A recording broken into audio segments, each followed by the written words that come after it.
আজকের ভিডিওতে আমরা বৃত্তচাপ সম্পর্কে জানব, উপচাপ এবং অধিচাপ সম্পর্কেও জানব। প্রথমে আমরা জেনে নেই বৃত্তচাপের সংজ্ঞা, অর্থাৎ বৃত্তচাপ কাহাকে বলে। বৃত্তের যে কোনো দুইটি বিন্দুর মধ্যের পরিধির অংশকে চাপ বলে। চিত্রে তোমরা একটি বৃত্ত দেখতে পাচ্ছ। এই বৃত্তের পরিধির ওপর দুটি বিন্দু, একটি হচ্ছে এ এবং একটি বি।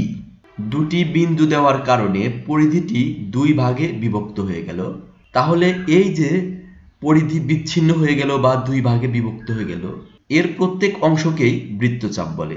এই অংশ হচ্ছে বৃত্তচাপ, এই অংশও বৃত্তচাপ, দুইটি বৃত্তচাপ হয়েছে। এখন আমরা একটু বিস্তারিত জানি। চিত্রে এ ও বি দুটি বিন্দুর মাঝে বৃত্তের অংশগুলো লক্ষ্য করি। দেখা যায় দুইটি অংশের একটি অংশ ছোট, অন্যটি তুলনামূলকভাবে বড়। এই অংশটি ছোট এবং তুলনামূলকভাবে এই অংশটি বড়।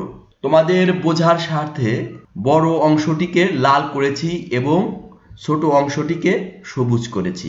ছোট অংশটিকে উপচাপ এবং বড় অংশটিকে অধিচাপ বলা হয়। এখানে যে পরিধির উপর দুটি বিন্দু দেওয়া হলো, এতে পরিধিটি দুই ভাগে বিভক্ত হয়ে গেল, একটি হচ্ছে ছোট অংশ এবং একটি বড় অংশ। তাহলে বড় অংশটি হবে অধিচাপ এবং ছোট অংশটি হবে উপচাপ। এ ও বি এই চাপের প্রান্ত বিন্দু এবং চাপের অন্য সকল বিন্দু তার অন্তস্থ বিন্দু।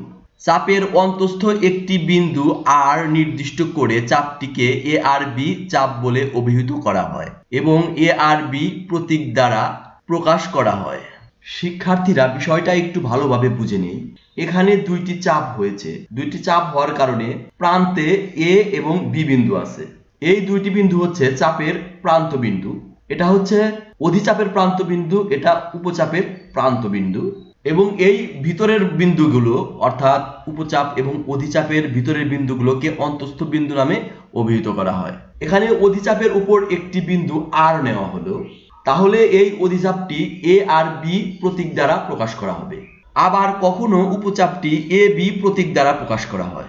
এই উপচাপটি এ বি প্রতীক দ্বারা প্রকাশ করা হয়।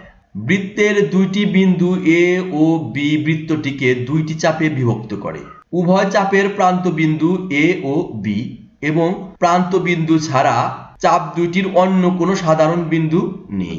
শিক্ষার্থী বন্ধুরা, ভিডিওটি কেমন লাগলো? ভিডিওটি ভালো লেগে থাকলে চ্যানেলটি অবশ্যই সাবস্ক্রাইব করবে এবং এরকম আরও ভিডিও পেতে পাশে থাকা বেল বাটনটি ক্লিক করবে। ভিডিওটি দেখার জন্য তোমাদের অনেক ধন্যবাদ।